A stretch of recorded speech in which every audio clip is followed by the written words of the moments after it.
할렐루야. 네, 무더운 여름날 또 예배 자리로 오신 여러분의 주의로 환영하고 축복합니다. 저희가 이 금요 마가다락방 기도회에서 제가 항상 사도행전을 같이 나누고 있는데요. 중간에 뭐 헌신 예배도 있고 또 다른 선교사님 오셔서 하는 선교 보고도 있다 보니까 중간에 띄엄띄엄 넘어갈 때가 있습니다. 그래서 지난 시간 내용 한번 정리하면서 오늘 말씀으로 들어갔으면 좋겠어요. 바울과 실라가 소위 말하는 2차 전도여행을 떠나서 아시아 지역에 왔는데 하나님의 성령께서 아시아 지역에서 전도하는 것을 막으셨어요. 그래서 바울과 실라는 어떻게 했죠? 하나님의 뜻이 어디 있을까 하는 중에 환상 가운데 마게도니아 사람이 자기를 건너오라는, 와서 도우라는 환상을 보고 이것을 하나님의 인도하심으로 알고 그들은 드로아에서 배를 타서 건너편으로 갑니다. 그리고 이 마게도니아 지역의 첫 번째 성, 가장 큰 성이라는 뜻입니다. 빌립보라고 하는 도시에 들어갔어요.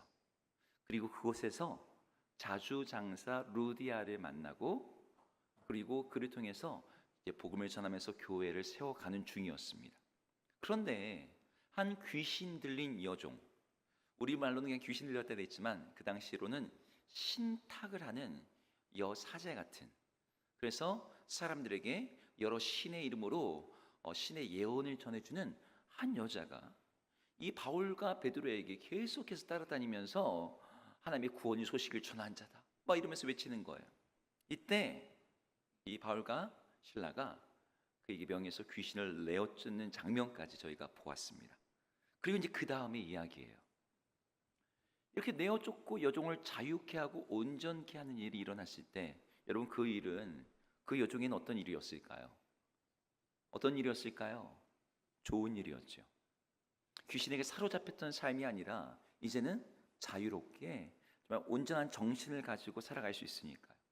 그런데 이 일의 여파가 전혀 예상하지 못한 후폭풍을 만들어냈습니다.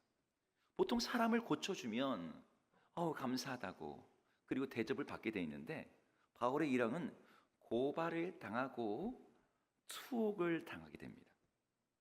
사람들이 몰려와서 신점을 보고 신탁을 받았던 그 여종에게서 귀신이 쫓겨났을 때 이 사람들이 기대했던 신통력이 사라진 거죠. 이걸 알아챈 이 여종의 주인들, 그러니까 여종이 한 사람에게 소속한 그러한 여종이 아니라 이 여자가 신통력이 있잖아요. 그러니까 이 여자를 그냥 보통 여종하고는 다른 거예요. 그래서 여러 사람들이 나름 투자를 해서 이 여자를 산 것 같습니다. 이 여종의 주인들이 황금알을 낳는 거위와 같던 이 여종이 더 이상 돈을 벌 수가 없게 되자 그런 일을 한 사람, 이 여종에서 귀신을 내어 쫓은 사람 누구예요? 바울과 실라였죠. 이 사람을 붙잡은 거예요. 그리고 오늘 19절에서는 이렇게 얘기합니다. 19절을 함께 읽어볼까요? 같이 읽어보겠습니다. 시작. 여종의 주인들은 자기 수익의 소망이 끊어진 것을 보고 바울과 실라를 붙잡아 장터로 관리들에게 끌어갔다가, 네, 오늘 본문에 보니까 수익의 소망이 끊어진 것을 보고 붙잡았다고 되어 있습니다. 이 주인들에게는 여종이 건강해지는 것, 정신이 온전해지는 것은 전혀 그들의 관심 바깥의 일이었어요. 뭐가 문제인 거예요? 수익의 소망이 끊어졌다, 돈벌이가 끊어졌다는 것이 그들의 문제였던 거죠. 그래서 그들은 바울과 실라를 붙잡아서 빌립보 도시의 관리들에게 끌고 갔습니다. 그리고 그들에게 말합니다. 아니, 빌립보 도시 시민도 아닌 이 유대인들이 이 도시를 요란하게 만들고 있습니다. 그리고 로마 사람들인 우리들이 받지도 행하지도 못할 풍속을 전했습니다 라고 고발했어요. 21절은 정확히 이렇게 말합니다. 로마 사람이 우리가 받지도 못하고 행하지도 못할 풍속을 전한다. 여기서 우리가 받지도 못하고 행하지도 못할 풍속이 뭘까요? 어떤 걸까요? 여러분, 이때 빌립보 도시가 어떤 도시라고 제가 설명을 드렸었죠. 빌립보 도시 별명이 리틀 로마입니다. 그러니까 작은 로마예요. 지역으로는 마게도냐 지역이 있습니다. 헬라의 영향권이 있지만 그곳에서는 마치 로마의 직할시인 것처럼 모든 것들이 로마의 방식으로 작동돼요. 정치도, 행정도, 법전도, 심지어 언어에 대한 부분에까지도 헬라어를 써야 되는데 거기서는 라틴어를 쓰이는 거죠. 원래 이 빌립보라는 도시 자체가 로마의 군대에서 15년 이상 복무한 사람들에게 주어지는 로마 시민권을 얻어낸 사람들이 거기에 머뭅니다. 그곳을 위해, 그런 사람들을 위해서 주어진 도시다 보니까 여러분, 원래 로마 사람보다요 자기가 로마 시민권을 얻어낸 사람들이 이 자부심이 있거든요. 로마에 대한 충성심과 동질감이 아주 높은 도시예요. 이런 도시에서는 로마의 질서, 로마의 문화, 로마의 종교가 절대적 가치입니다. 로마를 욕해? 감히? 이런 문화가 이렇게 깔려 있는 거죠. 근데 로마 제국은 새로운 종교가 전파되거나 정치적으로 위협이 될 수 있는 이단적 사상들에 대해서 아주 민감하고 예민했습니다. 근데 바로 그 부분을 가지고 관리들에게 고발을 한 거예요. 사실 이 사람들이 고발한 근본적인 이유는 뭐 때문이었어요? 우리가 손해를 입었다는 거죠. 돈벌이가 끊어졌다는 거예요. 근데 고발의 명분은 뭐였습니까? 로마 제국의 안녕을 핑계로 대서 이들을 고발한 거예요. 이 고발 앞에서 관리들이 촉각을 세웠습니다. 그리고 두 사람에게 어떤 해명이나 변론의 기회도 주지 않고 그들을 범죄자로 매도했어요. 그리고 곧장 매를 치게 하고 감옥에 가두게 합니다. 22절과 23절을 같이 읽어보겠습니다. 읽겠습니다. 시작. 우리가 일제히 일어나 고발하니 상관들이 옷을 찢어 벗기고 매로 치라 하여 많이 친 후에 옥에 가두고 간수에게 명하여 든든히 지키라 하니. 여기 보니까 그냥 매로 때렸다라고 되어 있지 않고 그 전에 뭘 하죠? 네, 옷을 찢어 벗기고, 옷을 잘 벗게 하는 게 아니라요 찢어서 벗깁니다. 그 당시에 최고의 재산이 옷이거든요. 근데 이 옷을 찢는다라는 것은 너는 그런 거 신경 쓸 사람이 아니야. 그리고 벌거 벗기는 거죠. 공개적으로 수치를 당하게 하는 거예요. 종 취급을 하는 겁니다. 그리고 여기서 매를 때렸다고 돼 있는데, 매를 만날 때 이 매가 푸스티가티오라고 하는 로마의 형벌입니다. 푸스티스라고 하는 로마의 막대기가 있어요. 막대기가 수십 개가 있습니다. 그럼 그걸 때리다가 부러지면 또 때리고, 그래서 수십 개의 매를 때리는데, 고린도후서에 보면은 바울이 자신이 당한 고난을 설명할 때 자기는 3번 태장을 맞았다. 그리고 40에서 하나 감한 매를 여러 번 맞았다. 이런 표현이 나옵니다. 그 중에 3번 태장을 맞았다라고 하는 그 형벌이 오늘 본문에 나오고 있는 거예요. 첫 번째로. 여기에 보니까 몇 대를 맞았다는 말이 안 나오고 많이 쳤다라고 했습니다. 많이 쳤다. 여러분, 많이 쳤다가 몇 대 맞았을까요? 자, 여러분의 생각, 몇 대? 바울이 몇 대 맞았을까요? 자, 3대, 5대, 10대. 여러분, 유대인들 신명기에는 40대 이상을 때릴 수 없게 되어 있습니다. 그래서 유대인들은 혹시 실수로 한 대 더 때릴까 봐 39대까지 숫자로 세고 멈춰요. 근데 그 39대까지 맞아도 사람이 정말 엄청나게 이 상처를 입고 그렇거든요. 근데 로마에는 그런 기준이 없었어요. 그럼 어느 정도까지 때렸느냐? 푸스티가티오는 보통 기절할 때까지 때립니다. 그 사람이 정신을 잃을 때까지. 너무 고통스러워서 혼절하는 거죠. 바울과 실라가 얼마나 고통스럽고 억울했을까요? 바울이 이런 고난을 전에 당하지 않았던 건 아닙니다. 루스트라에서 돌팔매질을 당했어요. 유대인들에 의해서 내쫓김도 당했습니다. 근데 그때는 군중심리, 비상식적인 분노, 악한 영의 어떤 그 역사에 의해서 이런 일이 일어났다고 치더라도 오늘 상황은 좀 달랐어요. 왜?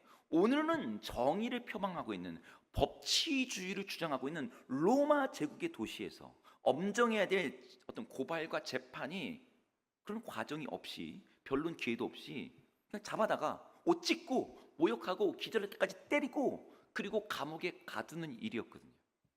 그리고 그렇게 감옥에 가둔 다음에 가두는 그 일에서 이 관리들이 간수에게 아주 특별한 언지를 합니다. 뭐라고 언지를 하냐면 24절을 한번 읽어보겠습니다.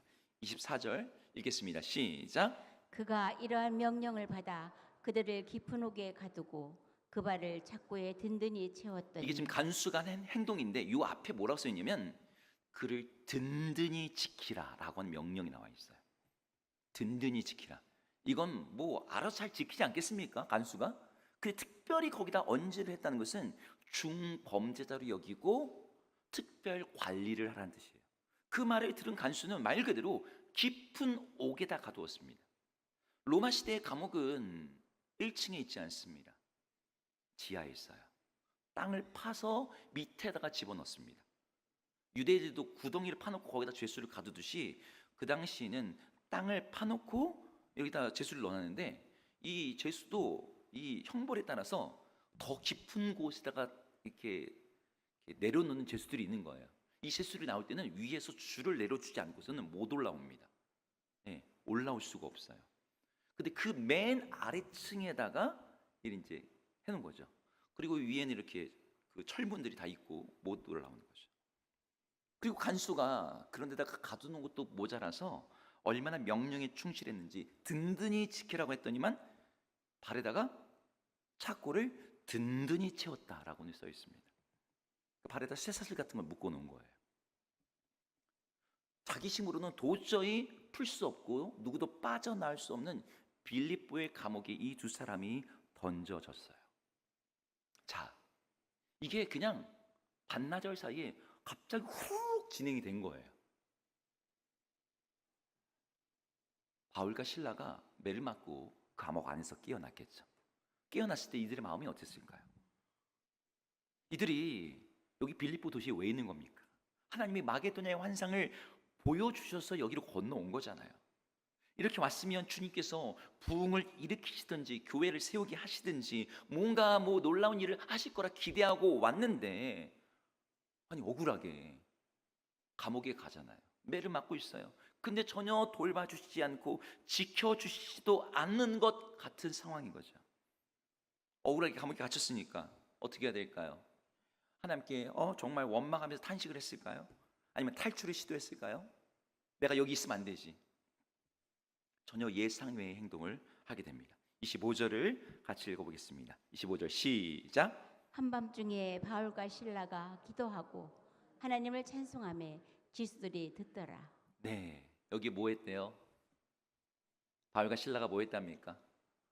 저 같으면 아파가지고 실라, 내 등 좀 저기 약 좀 발라줘. 이런 거 했을 것 같은데 두 사람은 기도하고 하나님을 찬송했답니다.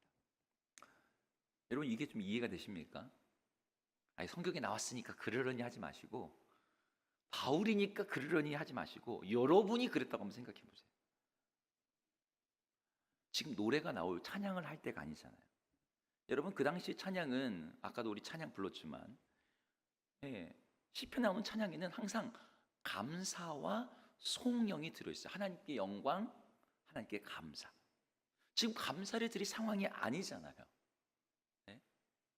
매를 하도 맞아서 피투성이가 된 채 감옥 최하층에 바울과 실라가 던져졌을 때, 여러분 다른 층에 있는 다른 죄수들도 그걸 다 봤을 거예요. 근데 그 맨 아래층에 들어간 그 사람들이 거기서 뭔가 기도를 하다가 찬양을 부르는 거예요. 그 빌립보 감옥에 있던 모든 죄수들이 그걸 다 듣게 되었습니다. 그리고 그러던 중에 갑자기 어떤 일이 일어났습니까? 어떤 일이 일어났을까요? 퀴즈입니다. 어떤 일이 일어났을까요? 큰 지진이 일어났습니다. 그리고 그 지진의 여파로 감옥문들이 다 열리고 놀랍게도 사람들의 매인 것이 다 벗겨지게 되었어요. 자, 여러분들이 이 본문을 읽으실 때 어떤 생각을 하시나요? 여러 가지 생각들을 할 수 있고 여러 가지 이미지가 떠오를 수 있지만, 저는 오늘 본문에서 다른 어떤 것보다도 바울과 실라가 들어간 감옥이 제 마음에 제일 먼저 들어왔어요. 왜냐하면 우리들 모두에게는 각자의 감옥들이 있기 때문입니다. 어떤 분들은 힘있게 살고 싶은데, 건강하게 살고 싶은데 회복되지 않는 질병의 감옥에 갇힌 분들이 있습니다. 아무리도 수치가 안 올라와. 어떻게 해도 완치가 안 된대. 어떤 분들은 요즘에도 집안마다 한두 분씩 있는데 말 안 듣고 문제만 일으키는 트러블 메이커, 가족이란 이름의 감옥, 거기에 갇혀 있는 분도 있죠.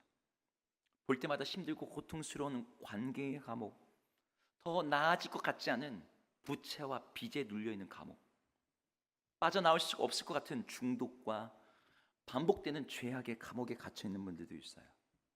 그런데 이 감옥 가운데 있는, 오늘 본문에 이 감옥에 있는 바울과 실라, 이 두 사람에게 일어난 오늘의 사건을 통해 하나님이 우리들에게 말씀하시고자 하는 게 무엇일까요? 특별히 그런 감옥에서 두 사람이 부른 찬양이 지금 벗어나지 못하는 일상, 말 그대로 감옥과 같은 상황, 혹시 결박당한 것처럼 옴싹달싹 못하는 상황에 있는 우리들에게 어떤 의미가 있을까요? 저는 오늘 그거를 여러분하고 세 가지로 나눠보고자 합니다. 첫 번째, 오늘 이 감옥에서 부른 찬양, 감옥에서의 찬양은 주님을 영화롭게 하는 찬양이었습니다. 오늘 본문이 우리에게 주는 메시지는요, 감옥에서의 찬양은 주님을 영화롭게 한다. 한번 저 따라 볼까요? 감옥에서의 찬양은 감옥에서의 찬양은 주님을 영화롭게 한다. 주님을 영화롭게 한다. 여러분, 억울한 상황에서 우리들은 불의 때문에 분노하고 부당함을 외치고 하나님께 탄식하고 기도하게 됩니다. 오늘 사건이 그런 부조리함 때문에 일어난 거죠. 바울과 실라는 단지 귀신 들린 여종을 자유케 했을 뿐인데 그 결과가 매질과 수치와 투옥이었습니다. 여러분, 그것도 억울한 일인데 바울이 신분상 어떤 신분이었는지 여러분 아시죠? 로마 시민권자예요. 빌립보에 있는 시민들이 나는 로마인이야 라고 자부심을 갖는, 근데 그들은 어떻게 얻은 거예요? 15년 20년 이상 로마 군대에 복무해서 얻게 된 2차 획득된 로마 시민권입니다. 근데 바울은 나면서부터 로마 시민권자예요. 같은 로마 시민권이어도 질이 달라요. 그런데 바울이 이런 노예 같은 대우를 받는 거죠. 아무런 절차도 없이 공개적으로 옷이 찢기고 막대기로 무자비하게 매질을 당했어요. 이건 육체적 고통만이 아니라 인격과 신분마저도 짓밟히는 아주 치욕적인 상황이었습니다. 요즘으로 치면 법적으로 이 보호받아야 될 시민이 공권력에 의해서 아주 무참하게 짓밟힌 셈이에요. 근데 이런 상황에서 바울과 실라가 울분이나 불평이나 분노, 이게 아니라 기도와 찬양을 선택을 했어요. 기도는 어느 정도 이해가 되죠. 억울하니까 하나님께 하소연하는 기도를 할 수 있죠. 근데 찬양이 너무 맥락에 안 맞아 보여요. 지금 찬양이 나올 만한 조건이 없거든요. 감사드릴 이유도 없고 기쁨도 없어요. 그럼에도 불구하고 바울과 실라가 여기서 어떻게 찬양을 했던 걸까요? 아마 바울과 실라가 여기 있어서 제가 바울 선생님 거기서 어떻게 찬양을 하시게 된 거예요? 라고 물어본다면 아마 그들은 이렇게 얘기했을 것 같습니다. 하나님은 여전히 하나님이시기 때문에, 하나님은 언제라도 찬양을 받기에 합당하신 분이기 때문에, 내 상황이 어떻든 간에, 내 처지가 어떻든 간에 이들은 하나님은 하나님이시기에 찬양을 받으시기에 합당하는 그러한 모습을 오늘 보여줬습니다. 그러니까 바울과 실라가 지금 찬양을 하고 기도했던 게요, 하나님 이 감옥에서 날 풀어주세요, 죄에서 자유를 얻게 함은, 이런 노래 부르는 게 아니에요. 지금 그냥 하나님을 높여드리는 찬양을 그곳에서 드린 거였습니다. 여기서 우리는 질문할 필요가 있어요. 여러분들은 언제 찬양을 하십니까? 보통 사람들은요, 기분이 좋을 때 찬양이 나와요. 네, 기분이 괜찮을 때 나도 모르게 흥얼거리면서 찬양을 합니다. 근데 여러분들이 기분 안 좋을 때, 뭔가 내가 억울한 말을 들었는데, 부부싸움을 했는데, 자동차 범칙금이 나왔는데, 여러분 그거 딱 보면서 찬양이 나옵니까? 여러분 찬양할 수 있습니까? 근데 진짜 믿으면요, 감옥 안에서도 찬양하는 믿음이에요. 감정은 상황에 의해서 흔들리지만 우리 신앙은 성품의 깊은 뿌리를 내리고 있어야 됩니다. 그래서 상황이 최악일 때도 신앙은 우리로 하여금 그 상황에서 최고의 노래를 부르게 만드는 거예요. 제가 어릴 때, 제가 섬에 살 때 영화를 한 편 봤어요. 그 당시에 아주 여러분 비디오 테이프라고 아시는지 모르겠어요. 옛날엔 그런 거 넣어가지고, 근데 그게 엄청 귀했거든요. 근데 군부대에 있는 그 교육용 비디오 테이프를, 그 기계를 빌려가지고 교회에서 요만한 스크린 하나에다가 성도들이 다 모여가지고 영화를 한 편 봤는데 그게 성화. 제목이 저 높은 곳을 향하여. 혹시 누구 영화인지 아시겠습니까? 저 높은 곳을 향하여. 주기철 목사님 일대기를 다룬 그 영화였어요. 그 영화 정말 보는데 정말 그 당시 제가 초등학교 저학년이었던 것 같은데 너무 충격인 거예요. 근데 이제 신사참배를 하지 않을 거면 그 장면 중에 어떤 장면이냐면 이 길을 걸으라는 거예요. 근데 그 길에 철판이 깔려 있는데 이 못이 뾰족뾰족뾰족 다 박혀져 있습니다. 그 위를 걸으라는 거예요. 아니 신사참배를 안 하는 거랑 못 박힌 철판 위를 걷는 거랑 그게 무슨 상관이에요? 이거는 고문이지, 강압이고 폭력이지. 근데 주기철 목사님이 밥도 못 먹어서 정말 힘이 하나도 없는데 그냥 쓰러지면 될 것 같은데 그 길을 걷는 겁니다. 발에 못이 찔려가지고 피가 나죠. 피가 줄줄 흐르는데 찬양을 하면서 걸어가요. 노래를 부르십니다. 영화 제목 그대로. 저 높은 곳을 향하여 날마다 나아갑니다. 그 후렴 부분에 요즘에는 이제 내 주여 내 맘 붙드사 그곳에 있게 하소서 이렇게 가사가 바뀌었지만 예전 찬송가로는 어떻게 되어 있냐면 내 주여 내 발 붙드사 그곳에 서게 하소서. 근데 그 장면하고 그 가사가 너무 매칭이 되는 거예요. 내가 정말 못이 박히는 그 길을 걸어가지만 주님 내 발을 붙들어 주십시오. 그래서 주님이 계신 그곳에 나도 서게 해주십시오. 근데 어린 마음에 그 장면 보는데 막 눈물이 막 나는 거예요. 제가 왜 눈물이 나는지 몰랐어요. 모든 성도들이 다 울었죠. 근데 그 장면이 슬픈 장면도 아니고 무서운 것도 아닌데 왜 눈물이 나지? 제가 돌아보니까 그 장면이 너무 충격인 거예요. 너무 감동인 거예요. 아니 감옥 같은 상황에서 어떻게 저런 찬양을 고난 중에 부를 수 있을까? 여러분들이 부를 수 있는 최고의 찬양은 최고의 밴드와 함께하는 찬양이 아닙니다. 우리 하나님께서 가장 영광을 받으신 찬양은요, 바로 이런 상황에서 불려지는 찬양이에요. 감옥 같은 상황에서 하나님을 찬양할 때 그 찬양보다 순도 높고 아름답고 우리 하나님의 마음에 감동이 되는 찬양이 없어요. 여러분 감옥에서의 찬양은 주님을 영화롭게 합니다. 여러분의 지금의 환경이 어떤 감옥 같은 환경에 계신 분들이 있을 거예요. 제가 그 상황을 다 알지 못하지만 아니 목사님 지금 제 상황을 아십니까? 이런 상황에서 무슨 찬양을 하라고 하세요? 그건 바울이나 하는 것이요. 그런데 여러분 그 상황에서 드려지는 찬양이 우리 주님을 높여드리는 거예요. 그 찬양이 참으로 우리 주님을 영화롭게 하는 것인 줄로 믿습니다. 그래서 여러분들이 인생에서 당하는 그 어떤 상황에서도 닫힌 문과 한 명을 원망한 대신에 그 문을 여시는 우리 주님, 그 하나님을 신뢰함으로 말미암아 찬양함으로 우리 주님을 영화롭게 하는 여러분 되시기를 주의 이름으로 축복합니다. 그래서 오늘 부모님 우리에게 주는 첫 번째 메시지는 감옥에서의 찬양이 주님을 영화롭게 한다는 겁니다. 오늘 부모님이 주는 두 번째 메시지는 이런 거예요. 감옥에서의 찬양은 복음을 전파되게 한다. 먼저 따라 볼까요? 감옥에서의 찬양은 복음을 전파되게 한다. 복음이 전파되게 한다. 네. 감옥에서의 찬양이 복음을 전파되게 한다. 여러분 여기서 이 두 사람이 부른 기도와 찬양은 조용한 독백이 아니라 지하 감옥의 어둠을 정말 전체 뚫고서 울리는 그런 찬양이었어요. 오늘 본문이 어떻게 말하는지 다시 한번 읽어볼까요? 25절인데요. 같이 읽겠습니다. 시작. 한밤중에 바울과 실라가 기도하고 하나님을 찬송하며 죄수들이 듣더라. 여기서 우리가 주목할 것은 죄수들이 듣더라라는 표현입니다. 바울과 실라가 노래 되게 잘해가지고 무슨 음악 감상하듯이 들었다는 걸까요? 아니죠. 여기 들었다는 말은 그냥 들려왔다는 게 아니라 이 헬라어 원문으로는 주의 깊게 듣다, 경청하다, 집중하다라는 뜻의 단어입니다. 그러니까 죄수들이 지금 바울이 부르는 찬양을 집중해서 경청해서 들었다는 거예요. 그 가사를 그 내용을 들었다는 거죠.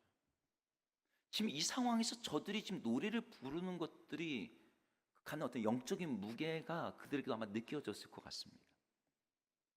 여러분 한번 상상을 해볼까요? 가장 깊은 감옥에 매를 맞아서 피투성이가 된 채 던져진 사람들이 있는 거예요. 아우, 저 사람들은 뭐 때문에 저기에 갇혔대? 저렇게까지 맞았대? 중범죄자인가 보다. 이런 생각을 했겠죠.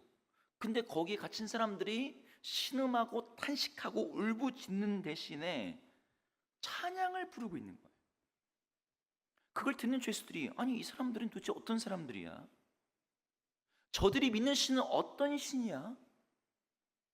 지금 저 지경인데 무슨 자기의 신에게 감사와 영광을 돌리고 있어? 이런 생각이 들지 않았겠습니까? 그동안 죄수들에게 익숙한 소리는 어떤 소리예요? 억울하다는 탄식의 소리, 원망의 소리, 저주의 소리, 뭐 이런 소리를 들어왔겠죠. 근데 그들 안에 지금 감사와 찬양이 들려오는 거예요. 세상에서도 들리지 않는 그런 게 지금 한 감옥 가운데서 들려왔을 때 여러분 그게 얼마나 그들에게 충격이었을까요?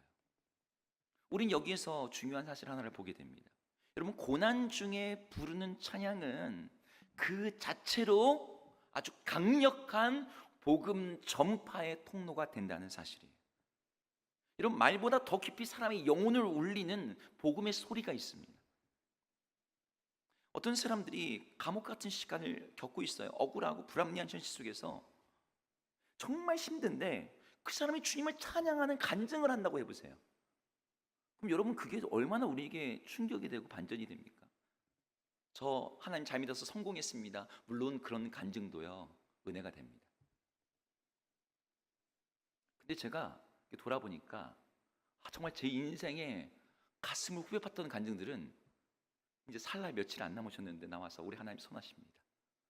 이런 간증하시는 분들, 인생 다 망했는데 우리 하나님 저 붙들고 계십니다.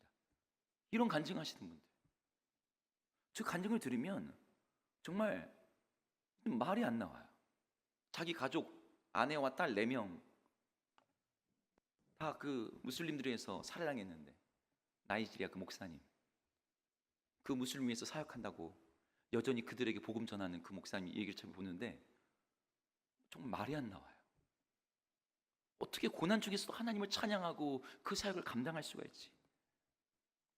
여러분 이걸 듣는 사람들의 마음엔요 뭔가 정말 납득할 수 없는 그 마음의 균열이 생겨요. 좀 뭐지? 그리고 그 틈을 통해서 하나님이 역사하시는 거죠. 오늘 이 찬양이 줬던 충격이 나중에 죄수들의 행동 가운데 그대로 나타나요. 나중에 지진이 일어나서 감옥의 문이 다 열리지 않았습니까? 착고가 다 풀려졌어요. 이 죄수들이 마음만 먹었다면 그곳을 빠져나갈 수 있었습니다. 그런데 그들이 아무도 도망하지 않고 그대로 머무르 있었어요. 뭐 바울과 실라야 뭐 감옥 안에서도 하나님 신뢰하고 그랬으니까 뭐 머물러 있다 치고 이 사람들은 왜 도망가지 않았을까요? 저는 바울과 실라의 찬양이 그 이유였다고 믿습니다.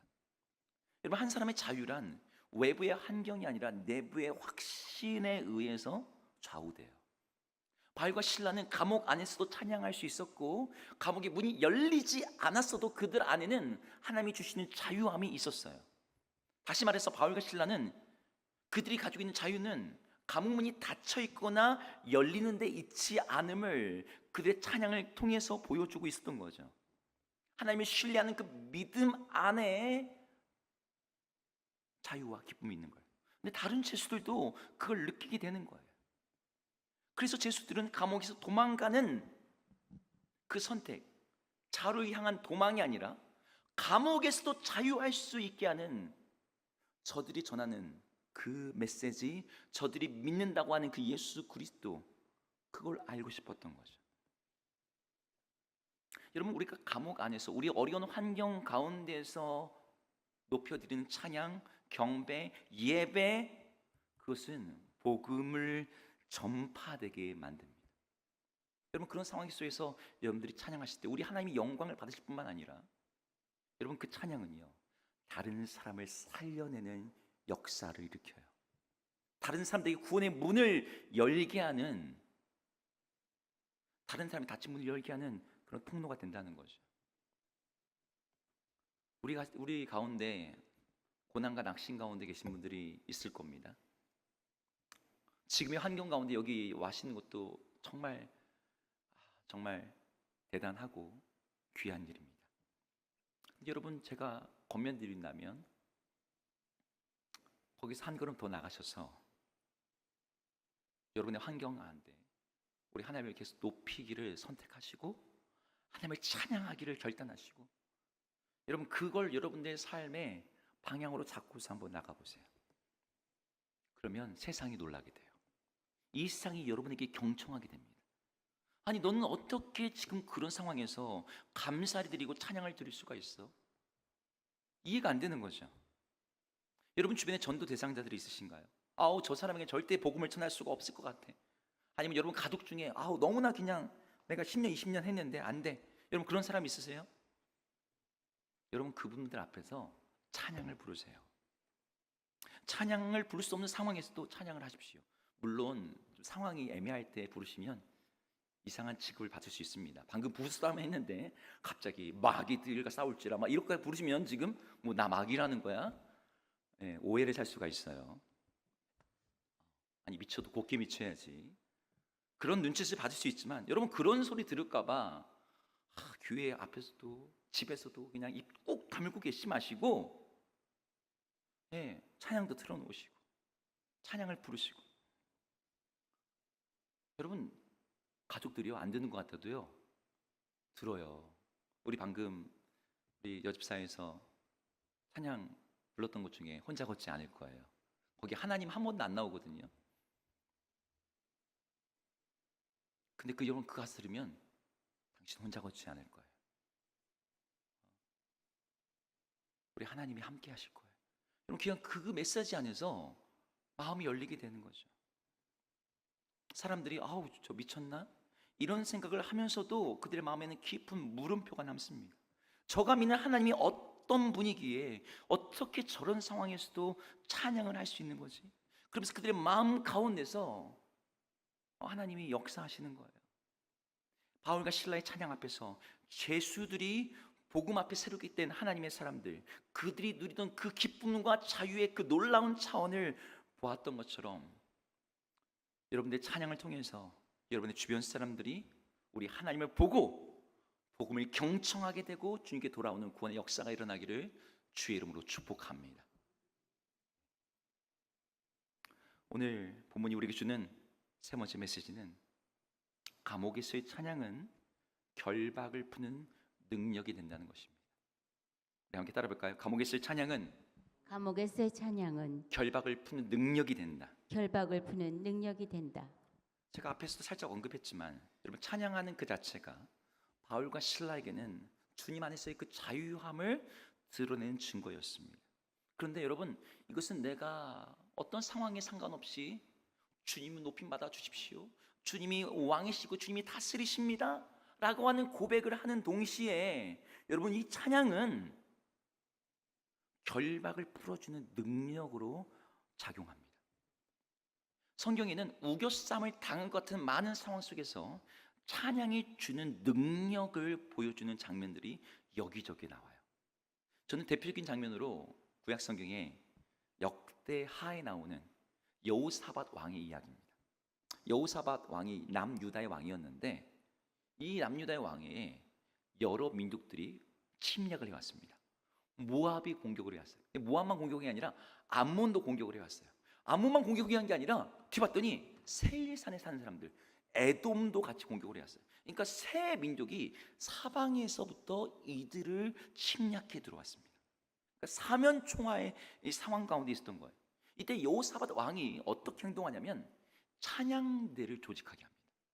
그리고 그 찬양대를 조직한 다음에 여호와께 감사하세 그의 인자심이 영원하시도다라고 하는 시편에 나오는 그 유명한 찬양 있죠? 그 찬양을 앞에서 부르면서 그들로 하여금 군대 앞에서 전진하게 합니다.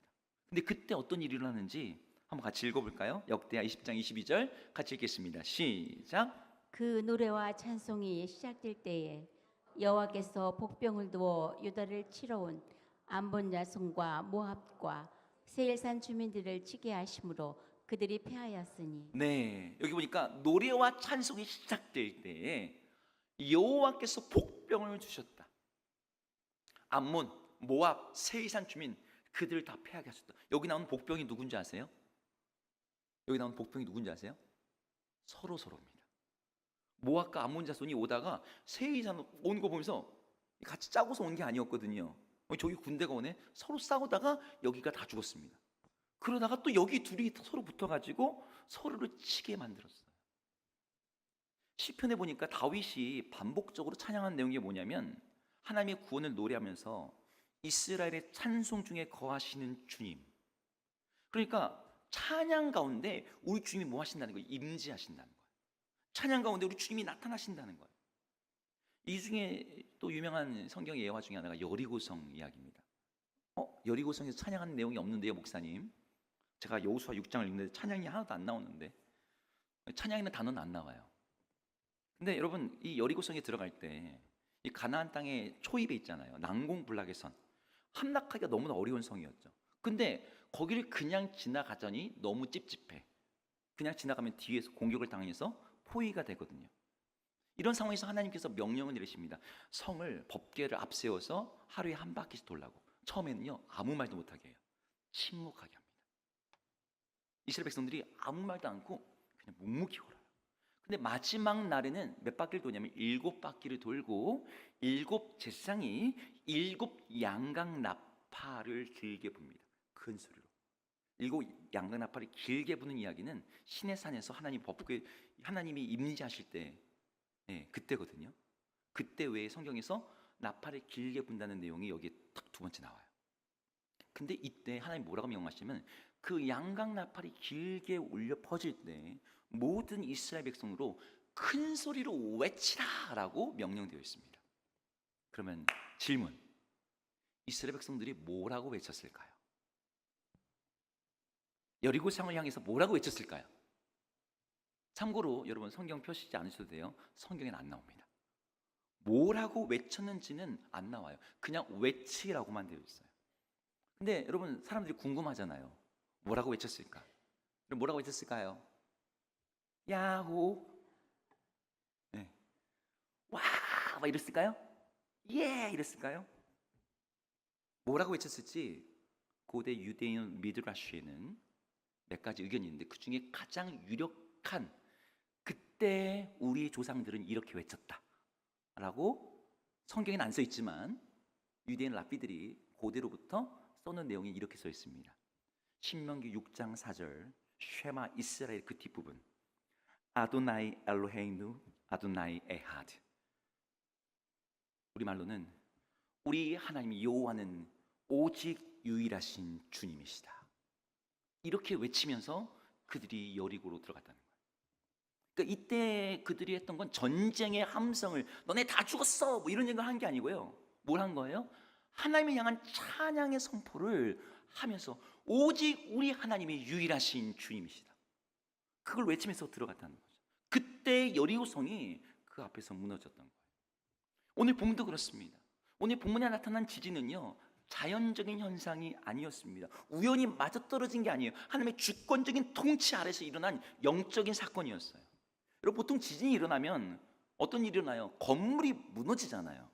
게다가 여기는 어떤 건물이에요? 지하 감옥입니다. 그럼 지하 감옥이면 더 위험하지 않습니까?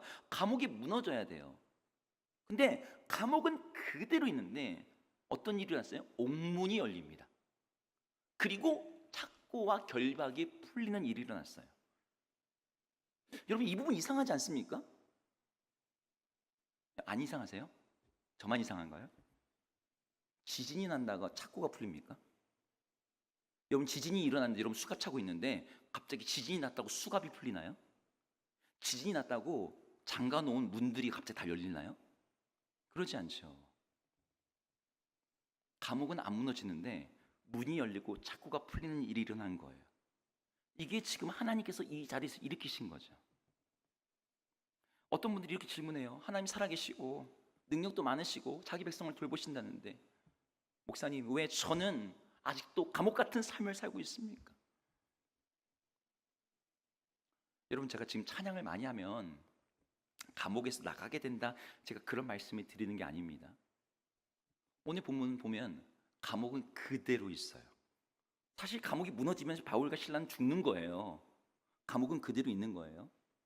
그런데 감옥은 그대로 있지만 그들의 닫힌 문을 열렸고 묶인 것은 풀려졌습니다. 여러분 생각에 어떤 게 더 어려울 것 같습니까? 감옥이 부서지는 게 쉬울 것 같습니까? 감옥 안에 있는데 감옥은 그대로 있으면서 문만 열리고 창고가 풀리는 게 어려울 것 같습니까? 뒤에 있는 게 훨씬 더 어렵죠. 감옥 부수는 건 그냥 힘으로 하나님 눌러버리시면 아주 쉬운 거예요. 근데 우리 하나님 아주 세심하게 개입을 하세요. 감옥은 무너지지 않게 하면서 문은 다 열고 창고는 풀리게 하고. 그래서 바울과 실라는 여전히 감옥 안에 있지만 그 누구보다도 자유롭게 되었어요. 사실 감옥 문이 열리기 전에도 그들은 이미 자유로웠죠. 찬양하는 그 자체가 자유하다는 증거였죠. 전 여러분들이 찬양을 들을 때, 여러분들이 우겨싸움을 당했고 곤란한 가운데 있고 감옥 가운데 있을 때, 여러분들이 하나님께 찬양하고 하나님을 예배하고 하나님을 높여드릴 때 오늘 이 본문과 같은 일이 일어난다고 믿습니다. 모압과 암몬과 에돔이 모두 공격하는 사면초와 같은 상황, 무너지지 않을 것 같은 여리고를 앞둔 것 같은 상황, 여러분 그때 하나님을 찬양하고 주의 이름을 높이고 주의 이름을 외칠 때, 주의 크고 능하고 강하심을 노래할 때 여러분 우리의 눌린 결박들이 풀려지는 거예요. 우리 상황 그대로일 수 있습니다. 근데 결박이 풀려져요. 제가 이걸 한번 경험한 적이 있습니다. 제가 이전 교회에서 일이 너무 많았어요. 근데 일이 그냥 많은 게 아니라 스트레스가 엄청 같이 있는, 이 교회인데 이렇게 일이 많아도 되나? 이게 일이 너무 많으니까 스트레스를 너무 받아요. 사람 관리하고 이런 거니까. 영적인 눌림이 있고 이제 조금 있으면은 중요한 회의와 정치적인 결정과 막 이런 게 있어요. 그래가지고 막 이 업무가 많으니까 이제 막 몇 시간 동안 컴퓨터 앞에서 막 정리하고 뭐 이제 막 머리가 막 증기가 나죠. 너무 답답해가지고 이제 이 교육자실 옆에 작은 예배실이 있습니다. 그래서 예배실에 갔어요. 예배실에 갔는데 제가 그때 무슨 마음이 들었는지 시편을 읽어야겠다. 시편을 딱 폈는데 시편 34편이 펴졌습니다. 시편 34편에 말씀을 제가 그냥 읽은 거죠. 시편 34편에 있는 찬양을 읽은 거죠.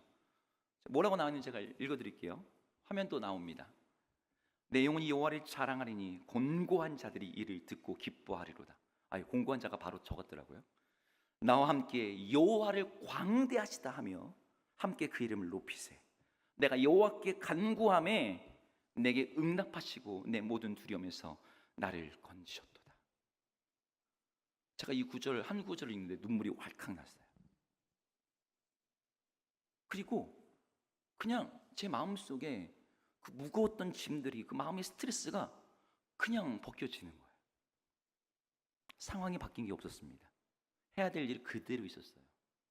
내게 주어진 업무가 그대로 있었습니다. 그런데 저는 그 찬양 가운데서 그냥 자유하게 된 거예요. 저는 이곳에 계신 모든 분들이 이 찬양의 능력을 경험하셨으면 좋겠습니다. 우리 감옥이 부서지지 않아도 괜찮아요. 하나님이 일하시면 감옥 같은 삶 가운데서도 우리는 자유할 수 있고 기뻐할 수 있고 하나님이 일하심을 경험할 수 있습니다. 우리가 찬양할 때 우리 결박만 풀리는 게 아니라 우린 주변 사람들의 결박도 풀리는 일들이 일어나요. 여러분 오늘 빌립보 감옥에서 바울의 결박만 풀렸습니까? 아니죠. 주변에 있던 모든 죄수들의 결박도 다 풀려났죠. 여러분 주변에 결박이 있는 사람들 있잖아요. 병든 자, 눌린 자, 귀신 들린 자, 낙심한 자들. 여러분 그 앞에서 우리가 함께 찬양해야 될 이유가 있습니다. 여러분 그 사람들은 하나님을 몰라서 찬양 못할 수 있어요. 찬양 안 할 수 있어요. 찬양이 뭔지도 모르죠. 근데 그들 앞에서 직접 찬양하지 못할 때 우리의 찬양을 통해서라도 하나님은 그들의 결박을 풀어내십니다. 찬양 가운데 결박을 푸시고 자유케 하시는 그 하나님의 능력을 경험하는 우리 모두가 되기를 주의 이름으로 축복합니다. 이 말씀을 마칠게요. 여러분 감옥이 없는 삶이 복된 삶이 아닙니다. 감옥 속에서도 찬양할 수 있는 믿음을 가진 것이 우리의 복입니다. 환경이 바뀌지 않아도 상황이 달라지지 않아도 믿음의 사람은 찬양할 수 있어요. 그리고 그 찬양은 그 감옥에서의 찬양을 우리 하나님이 더욱더 영화롭게 하고 복음을 널리 증거되게 하고 주의 능력이, 우리 결박을 푸는 주의 능력이 나타나게 합니다. 여러분 중에 하나님, 나의 감옥이 무너지게 하십시오. 건강의, 질병의 감옥이, 우리 가정의 감옥이, 중독의 감옥이, 이 경제적인 빚의 감옥이 무너지게 해주십시오. 우리가 그런 기도할 수 있습니다. 근데 여기서 한 걸음 더 나가서, 주님, 제가 있는 이 감옥이 사라지지 않아도 좋습니다. 억울한 상황이 정리되지 않아도, 문이 여전히 닫혀 있어도 저는 그곳에서 주님을 찬양하겠습니다. 주님이 문을 여시든 열지 않으시든 우리 주님은 찬양받기에 합당하신 분이십니다. 우리가 이렇게 주님을 찬양할 때 여러분, 세상이 이해할 수 없는 기적이 우리 삶 가운데 나타납니다. 감옥은 여전히 감옥이지만 그곳이 찬양의 성전이 되고, 결박은 우리 손이 여전히 있는 것처럼 보이지만 그 가운데서 자유가 주어지고, 그래서 정말 누구와 보여도 저 사람이 어떻게 저러지 싶은 그곳에서 우리 하나님의 영광을 받으시고, 사람들의 귀가 열리고, 그 찬양 통해서 사람들의 결박이 풀려나는 그 역사를 우리 주사랑교회 모든 분들이 경험하시고 누리시고, 그래서 증거한 여러분 되기를 주의 이름으로 축복합니다.